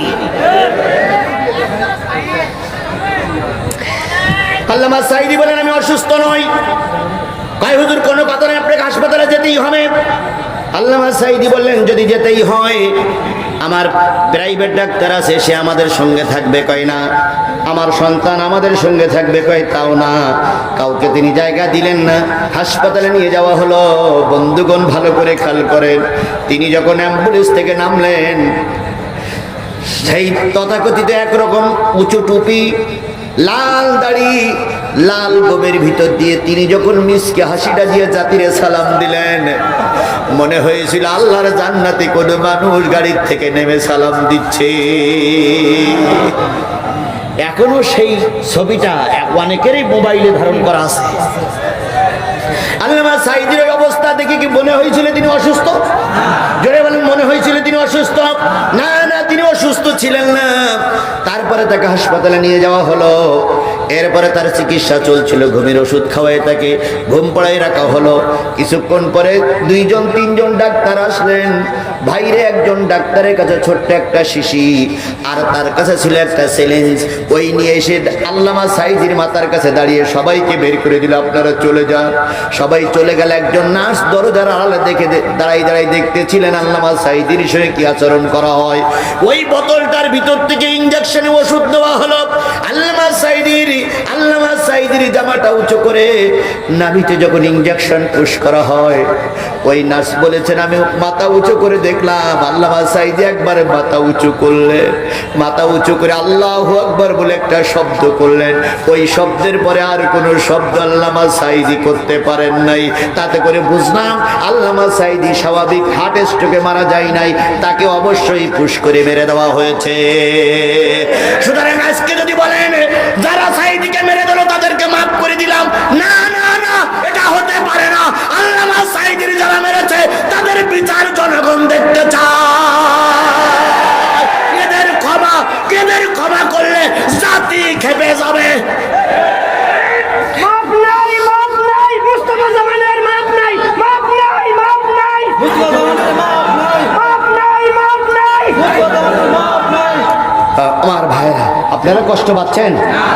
এখন আর একটা আয়াত আছে, আর একটা আয়াতের কথা শেষ করতে 15 মিনিট সময় লাগবে। দেবেন আপনারা? দেবেন আপনারা?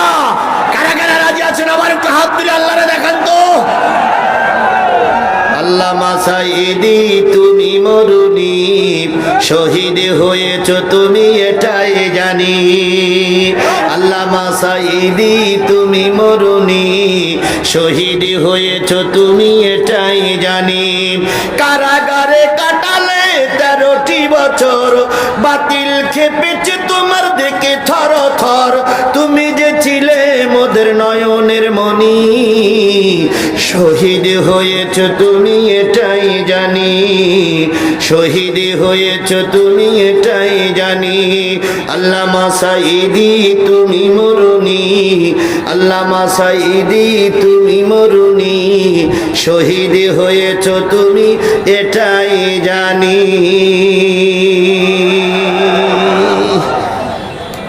আল্লাহ রাব্বুল আলামিন বললেন তোমাদের জন্য নূর দেওয়া হবে, সেই নূর তোমাদের পথ প্রদর্শক হিসেবে থাকবে। আজকে আমাদের জন্য নবী নাই, আমাদের সমাজে নবী নাই, আমাদের সমাজে নূর হিসেবে ছিল আলেমেরা। অনেক আলেমেরা মৃত্যুবরণ করেছে, আজকে আমাদের সমাজের নূর হিসেবে মাথা উঁচু করেছে বাংলাদেশ জামাত ইসলামের সুযোগ্য আমির ডাক্তার মোহাম্মদ শফিকুর রহমান। তিনি জাতির এখন পথ দেখাচ্ছে। কথা বলেন ঠিক না বেঠিক? কেউ ভোট নিয়ে ব্যস্ত, কেউ দল নিয়ে ব্যস্ত, কেউ পরের জায়গা দখল নিয়ে ব্যস্ত, কেউ পাল্টা মামলা দেওয়ার জন্য ব্যস্ত, আর ডাক্তার মোহাম্মদ শফিকুর রহমান ব্যস্ত জনগণের উপকারের জন্য। কথা বলেন ঠিক না বেঠিক? কোথায় শহীদের আত্মা ঘুমায় আছে তার কবর জিয়ারত করা, কোথায় বন্যায় ক্ষতিগ্রস্ত মানুষের পাশে দাঁড়ানো, কোথায় মানুষের সেবক হিসেবে কাজ করবে, সেই জন্য তিনি সময় দিচ্ছে। তিনি বলতেছে জনগণ যদি আমাদের পাশে থাকে, ভোটটা বড় কথা নয়, সবচেয়ে বড় কথা জনগণের খেদমত করা। কথা বলেন ঠিক না বেঠিক? আর এখন তত্ত্বাবধায়ক সরকার হিসেবে প্রধান হিসেবে যিনি আছেন, তার বিরুদ্ধে আমরা অনেকেই এর আগে অনেক কথা বলেছি।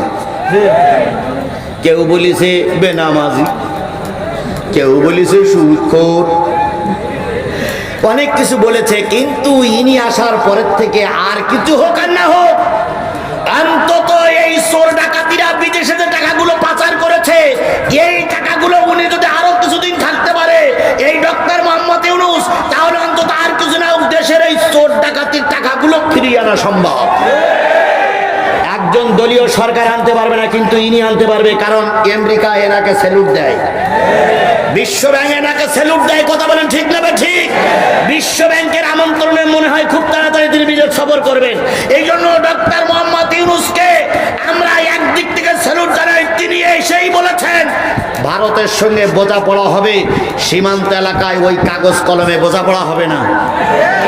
ভারতের বলেছে যে খবরদার, যদি আমার দেশের আর যদি মানুষ মারো, আমার দেশে যদি আবার বন্যা দিয়ে পানি বন্ধ করে যদি পানি দিয়ে যদি বন্যা দিয়ে আমার দেশে মেরে দাও, আমাদের পূর্ব দিকে আছে কিন্তু 7 সিস্টার। এ হুমকি আওয়ামী লীগের শেখ হাসিনা দিতে পারি নয়, কারণ দেবে কি, ওনার সঙ্গে তো ভাই বোনের সম্পর্ক। ওটা আমি নাই বললাম, ওটা আপনারা বলে নেবেন, আমার যেটা বাকি থাকে সেটা আপনারা ওই গ্যাপ পূরণ করে দেবেন। সুতরাং ভাইয়ের কোনো ক্ষতি বোন চাইনি বলে আমাদের সব দেওয়া হয়ে গেল, আমরা প্রয়োজনে কেনাও পাইনি। কথা বলে ঠিক না ঠিক? তুমি ভারত পানি দিয়ে আমাদের বুড়াই মারো। ইউনূস বলেছে যদি এরকম বুড়ি মারতে থাকো তাহলে দুটো কাজ করব, আপনাদের কাছে শপথ নিয়ে যাবে, দুটো কাজ করবে। সে কাজ হলো জনগণের কাছ থেকে চাঁদা তুলবো, তুলে আমরা প্রয়োজনে যে কয়টা নদীতে বাদ দিয়ে রেখেছ, প্রয়োজনে এর বিপরীত আমরা সব কটা নদীতে বাদ দেব। আমিও এই লক্ষ মানুষের কাছ থেকে ওয়াদা নিতে চাই, যদি ওই ভারতের মোকাবেলা করার জন্য বিকল্প রাস্তা তো বিকল্প বাদ দিতে হয়, আর ওই বিকল্প বাদ দিতে যেয়ে যদি আপনাকে 100 টাকা 500 টাকা চাঁদা ধরা হয়, কারা কারা দিতে রাজি আছেন? 2 হাত উঁচু করে দেখান।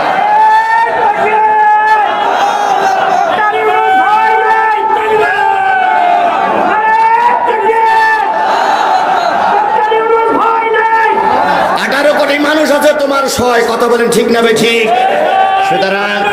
সুতরাং ভারতের গোয়েন্দা বিভাগের লোক যদি আমাদের এখানে থাকেন, আজকের এই লক্ষাধিক মানুষ আমরা প্রয়োজনে এক কাপড়ে 3 মাস কাটাবো, প্রয়োজনে একদিন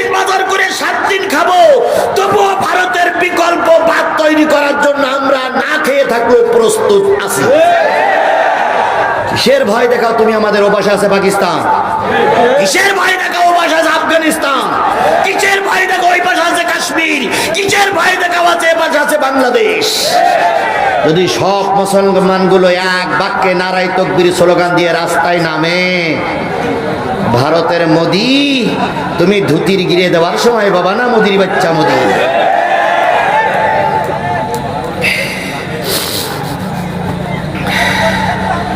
আমি জানি, আমি জানি, আমি জানি এ কথাগুলো অনেকেই সহ্য করতে পারে না, কিন্তু আল্লামা সাঈদী বলেছিলেন বাঘের বাচ্চার মতন 1 ঘন্টা বাঁচতে চাই। বাঘের বাচ্চার মতন 1 ঘন্টা বাঁচতে চাই। পাতি শিয়ালের মতন 70 বছর 100 বছর বাঁচার ভিতরে কোনো ফায়দা নাই। বাঘের বাচ্চার মতন 1 ঘন্টা বাঁচতে চাই।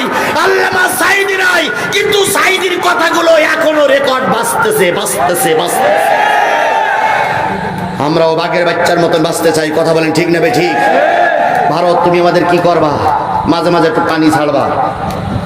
আমার দেশ গরিব না? আমার দেশকে এই আওয়ামী লীগ সরকার গরিব করেই রেখেছিল। 11,000 কোটি টাকা না কত হাজার কোটি টাকা বিদেশে পাচার হয়েছে। এই বিদেশের পাচারকৃত টাকাগুলো যদি আমাদের দেশে ফিরিয়ে আনা যায়, 2 বছর আমাদের দেশে ওই যে জাতীয় সংসদে দেশের উন্নয়নের জন্য বাজেট করা হয়, 2 বছর কোনো বাজেট করা লাগবে না, ওই টাকায় 2 বছর চলবে। কি খাওয়া খেয়েছে কুমিরের বাচ্চারা। দরবেশ বাবা, নাম কি জানো?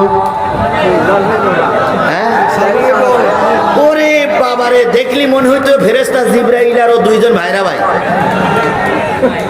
কি সুন্দর দাড়ি, কি সুন্দর টুপি, কি সুন্দর পাঞ্জাবি। লোক নাম দেখেছিল কি বাবা? দরবেশ বাবা। দরবেশ বাবা কি কায়দায় পালাইলো রে বাবা।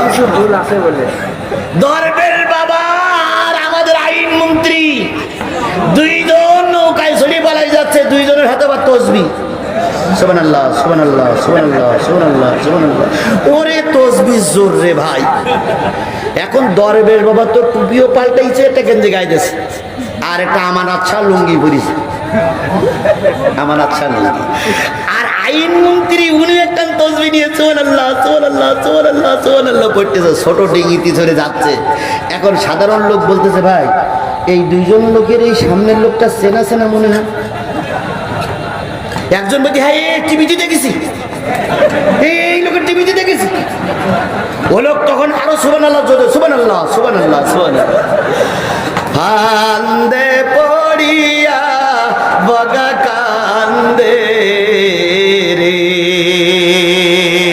ওরে ফান্দে পড়িয়া বগা কান্দে রে।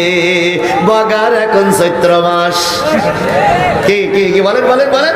বগার এখন চৈত্র মাস, মনে বড় হাহুতাস, ওরে ফান্দে পড়িয়া বগা কান্দে রে।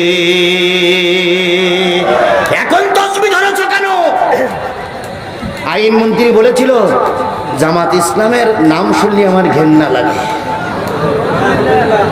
আল্লামা সাঈদীর নাম মুখে উচ্চারণ করতে ওনার ঘৃণা লাগে। এখন সুবহানাল্লাহ, সুবহানাল্লাহ, সুবহানাল্লাহ, সুবহানাল্লাহ। বিপদে পড়ে সুবহানাল্লাহ আর বিপদ উদ্ধার হয়ে গেলে পরে তসবিহ ফেলাই দিয়ে ইসলামী আন্দোলনের নেতা কর্মীদের উপর আক্রমণ করেছে। কথা বলে ঠিক না বেঠিক? তোমরা বলেছিল যদি আমাদের সরকার পরিবর্তন হয় 1 রাত্রিতে 10 লক্ষ লোক মারা যাবে, তাই বলেছিল না? আচ্ছা, আমরা কি সেইটা করে দেখাইছি? জোরে বলেন, দেখাইছি? যখন এই সরকার পরিবর্তন হলো তখন সেনাবাহিনীর প্রধান এবং রাষ্ট্রপতি বুঝেছিল এই সমাজে একমাত্র এই সমাজ শান্তিতে আনতে গেলে বাংলাদেশ জামাত ইসলামী এবং ইসলামী ছাত্র শিবিরের নেতা কর্মী ছাড়া সম্ভব নয়। শান্তি চায় না, অশান্তি চায় না। কথা বলেন ঠিক না বেঠিক? উনি ডেকে বললেন যে হুজুর, আমার একটা কথা, আপনি হুকুম জারি করে দেন, আপনার ছাত্র আপনার সংগঠন যেন বিশৃঙ্খলা সৃষ্টি না করে আমিরে জামাত ঘোষণা করলেন। ওই ঘোষণাটা আমরা 100% কাজে লাগাইছি। কোন হিন্দু ভাই থাকলে আমরা চ্যালেঞ্জ করে কোরআন শরীফ শপথ করে বলতেছি, আপনাদের মন্দির আমরা পাহারা দিয়েছি, আপনাদের বড় বাড়িঘর আমরা পাহারা দিয়েছি, আপনাদের সতীত্বর হেফাজত আমরা করেছি, যা অন্য কেউ করতে পারেনি।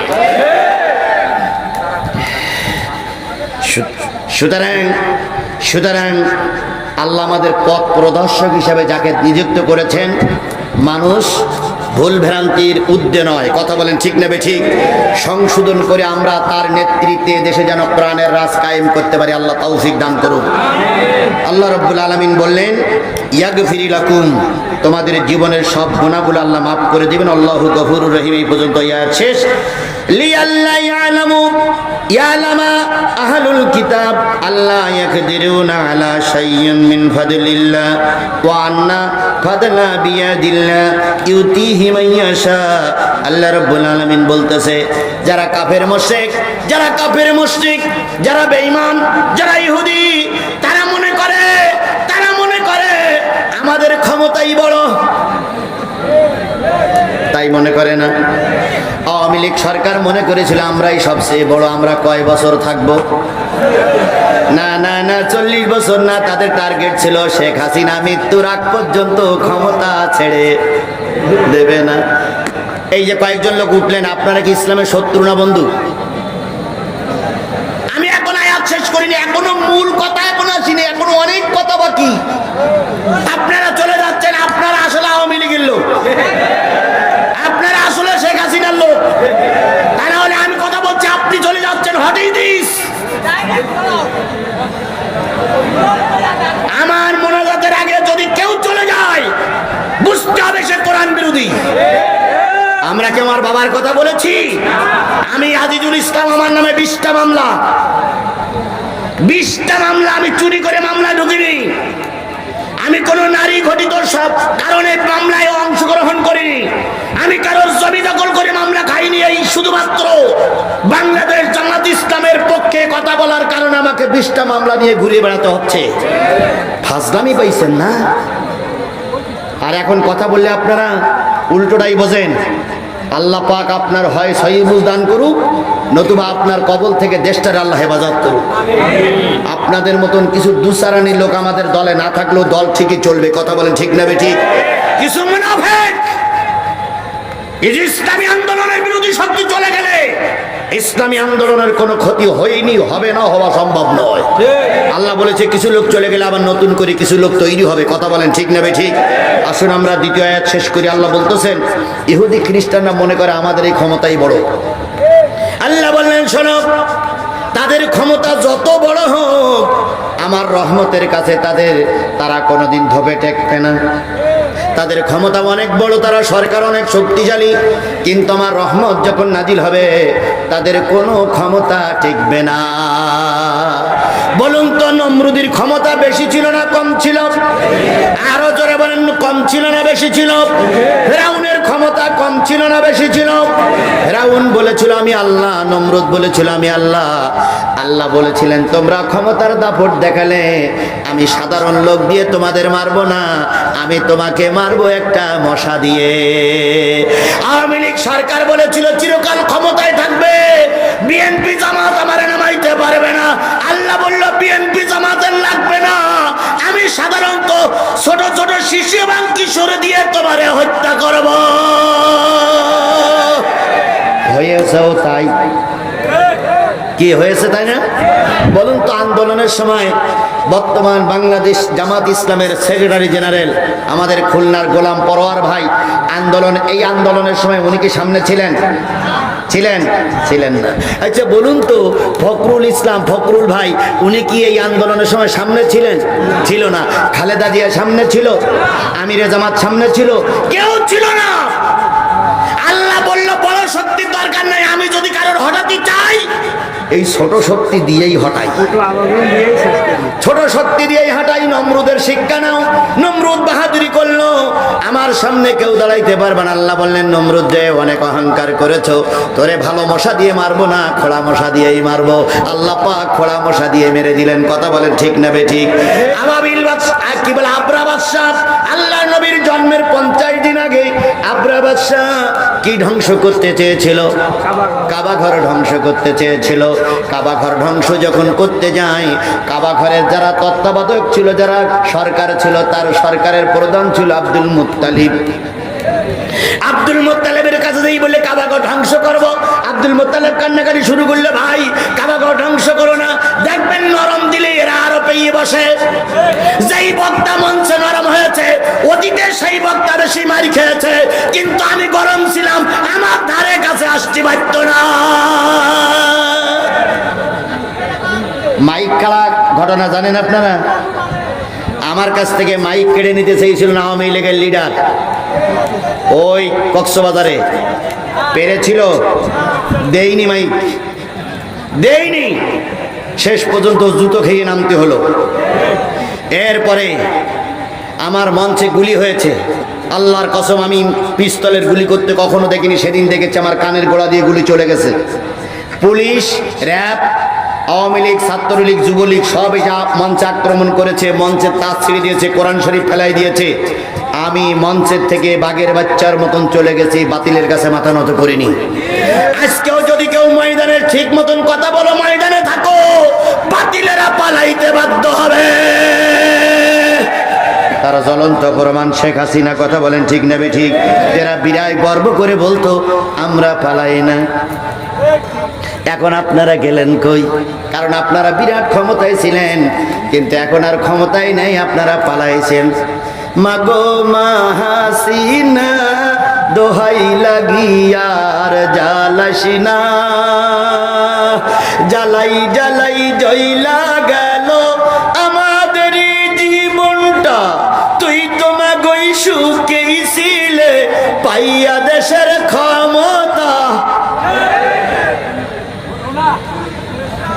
তোর মোটেও মানাই রে শরম, আগে তা তো জানতাম না, জ্বালাই পোড়াই জনগণে। সেরা তারাও পালাই চলে গেছে, কথা বলেন ঠিক নেবে ঠিক? আবাবিল পাকের কথা স্মরণ করুন। আল্লাহ পাক সূরা ফিল নাজিল করলেন, আল্লাহ রাব্বুল আলামিন বলে দিলেন, 50 দিন আগের কথা বলে দিলেন। ওরা আসলো সরকার বাহাদুরির সঙ্গে, বলল আমরা এখন কাবাঘর ধ্বংস করব, রক্ষা করো। তৎকালীন সরকার যারা ছিল, আব্দুল মুত্তালিবের সরকার, তারা বলল এ কাবাঘর আমার নয়, রক্ষা করার জন্য এর একজন মালিক আছে। এবার কাবাঘরের যারা চারিপাশে তত্ত্বাবধায়ক ছিল সবাই চলে গেল। আব্রা বাদশা বগল জামার কলার নাড়া দেয়ার কয়, কই তোমার সেই আল্লাহ, কই তোমার সেই হুজুররা, কই তোমার সেই সরকার, কই তোমার সেই জামাত ইসলাম, কই তোমার সেই বিএনপি? আমরা ছিলাম, আমরাই আছি। ওরা যখন কাবাঘর ধ্বংস করার একবার দ্বার প্রান্তে চলে আসলো, আল্লাহ পাঠালেন কি পাখি? আরো জোরে বলেন কি পাখি? কাবার গেলে আব্দুল মুত্তালিব কেঁদেছিল, কাবার মালিক, আমরা তোমার কাবা রক্ষা করতে পারলাম না, চলে গেলাম। আল্লাহ রাব্বুল আলামিন বললেন তোমরা ময়দান ছেড়ে দাও, আবাবিল পাখি ফিট করতেছি। আসলো আবাবিল পাখি, ঝাঁকে ঝাঁকে তাহিরান আবাবিল, ঝাঁকে ঝাঁকে পাখি আসলো। পাখিগুলো এসে একটা করে কঙ্কর নিক্ষেপ করতে শুরু করলো। সব নেতা মারা যায়। এবার আমাদের নেতা যেমন পালাই চলে গেছে, আবরা বাদশা ওইরাম একা একা পালাই চলে যাচ্ছিল। বাংলাদেশ আওয়ামী লীগের নেতা কর্মীদের বলি, এরশাদ সাহেবের চাইতে জঘন্যতম নেত্রী হইল আপনার নেত্রী। কারণ এরশাদ সাহেব ক্ষমতা ছেড়ে দিয়েছিল, কিন্তু দেশ ছেড়ে যায়নি। আবার একথা মনে করি না এরশাদ খুব ভালো। এরশাদ সাহেব যদি এই স্বৈরাচারীদের সঙ্গে না থাকতো, আল্লাহর কসম এই স্বৈরাচার 16 বছর টিকতে পারত না। এই মুনাফিক, এই মুনাফিকেরা এই শেখ হাসিনার ক্ষমতায় বসাই রেখেছিল। এই মুনাফিকেরা যদি ওদের সাপোর্ট না করতো না, 16 বছর না 16টা ঘন্টা থাকতে পারতো না। আবার এখন বলে আমরা দেশপ্রেমিক। তোমরা কতটুকু দেশপ্রেমিক? তাহলে ভারতের সঙ্গে কি যুক্তি করে এসেছি তা জনগণের বলুনি কেন? ভোট হ্যাঁ আস্তে আস্তে আস্তে আস্তে আস্তে হচ্ছে। তারপরে নির্বাচনের সময় আসলেই আমাদের জাতীয় চাচার রোগ সেগে যেত। উনি যে হাসপাতালে বসে থাকতো, আর এরা যে সেই এই নির্বাচন করে করে এরা একটা দল গঠন করে নির্বাচন করেছে, এসব মুনাফিকদের চেনা লাগবে। এই মুনাফিক নেতাদের জন্য শিবগঞ্জ বগুড়ায় আমাদের মাহফিলগুলো বন্ধ হয়েছিল, কথা বলে ঠিক না বেটি? এদেরকে চিহ্নিত করে জাতির সামনে উত্থাপন করা দরকার। আমি বলতেছিলাম ছোট ছোট পাখিরা চলে আসলো, নেতা শেখ হাসিনার মতন পালাইনে শুরু করলো। যখন উনি আসছিলেন তখন ওনার স্ত্রী বলেছিল কোথায় যাও, কয় কাবাঘর ধ্বংস করার জন্য। ওনার স্ত্রী বলেছিল খবরদার কাবাঘরে হাত দিও না, কারণ কাবাঘর কার ঘর? আল্লাহর ঘরে, কেন হাত দিলে কেউ টিকতে পারে না। সেদিন অহংকারের বশে বলেছিল আমার আবার ঠেকায় কে। স্বপ্ন ডেকে বাবাই বলে মাগু তুমি দিল্লি যাবে, তোমায় আবাই ঠেকায় কে বাকে আসে ঢাকায়। ওই স্ত্রী সেদিনকে বলেছিল খবরদার কাবায় হাত দিও না, ধ্বংস হয়ে যাবা। সেদিনকে আবরা বাদশাহ বলেছিল আমার আবার ঠেকায় এমন লোককে আছে। শেষ পর্যন্ত কাবা ধ্বংস করতে যেয়ে আবাবিল যখন কি বলে আবরা যখন দেখলো সব ধ্বংস হয়ে গেছে, তখন তিনি আর গতি অন্তর না পেয়ে কি বলে উট নিয়ে না হাতি নিয়ে পালাই যাচ্ছিল। আর একটা ছোট্ট আবাবিল পাখি ওই ইব্রাহিম আলাইহিস সালামের আগুন নিভাতে যেই পানি দিতে নিয়ে তার ডানা পুড়ে গেছে, পা পুড়ে গেছে। ওই পাখিটা আসতে দেরি করেছে। ও তাকাই থাকে, দেখে ময়দান পরিষ্কার, একটা মাত্র লোক হাতিটি ছড়িয়ে পালাই যাচ্ছে। সামনে যেই বলতেছে দাঁড়ান দাঁড়ান দাঁড়ান দাঁড়ান। আবরা বাদশা বলল হায় রে তুই কোন জায়গায় ছিলি? বললাম এই দলের সর্দার। আবরা বাদশা তখন বলল সব চলে গেল, আর তুই যে কোথায় ছিলি? শেষ পর্যন্ত ছোট পাখিটার দ্বারা এই আবরা বাদশা ধ্বংস হয়ে গেল, কাবা উন্মুক্ত হয়ে গেল। বলুন সুবহানাল্লাহ। আজ তো এই তৈরান আবাবিলের মতন ছোট্ট ছোট্ট পাখি সদৃশ্য সন্তানগুলো রাস্তায় নামলো, ওদের আক্রমণে দেশ স্বাধীন হয়েছে। আর আবরা বাদশার উত্তরসূরি আবরা বাদশার ছোট বোন পালাইতে বাধ্য হয়েছে। চলে যান আর একটু সংবাদে। আর একটা কথা বলে বিদায় নেবো, সেটা হলো আর একটা কথা 4 মিনিটের ভিতরে বিদায় নেওয়ার জন্য চেষ্টা করছি।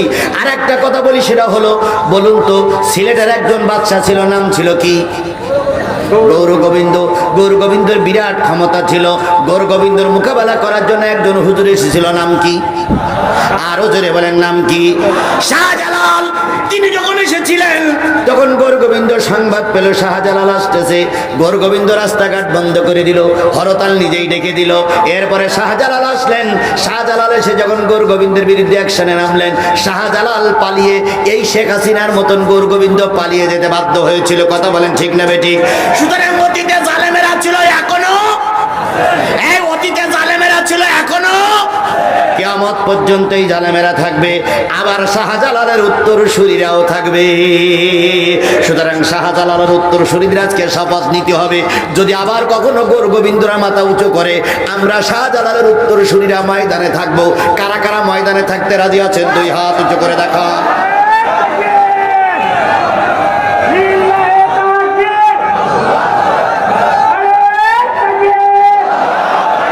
আল্লাহ আমাদের এই হাতগুলো কোরআনের জন্য কবুল করুক। সকল বলেন আমিন। আরো জোরে আমিন, আরো জোরে। হাত নামান। লিল্লাহি তাকবীর। হায় হায় রায় রায়। আমার ভাইরা দরকার নেই, আর দরকার নেই, আর দরকার নেই। শুধু এতটুকু বলি, এতটুকু বলি, এখনো কিন্তু ময়দান আমাদের কবলে আসেনি। এখনো ময়দান বাতিলেরা দখল করার জন্য চেষ্টা করছে। কথা বলেন ঠিক না বেঠিক? এখন আমাদের ফতোয়া ভারাজ দেওয়ার সময় না, আমাদের এখন ঐক্যবদ্ধ হওয়ার সময়। আগামীতে যদি আমার মুরব্বী অথবা আমাদের আনম আলমগীর ভাই যদি এখানে প্রার্থী হয়ে আসে, আপনারা কি সাপোর্ট করতে রাজি আছেন? সাপোর্ট করতে রাজি আছেন? নেতৃবৃন্দ ঠিক করবেন।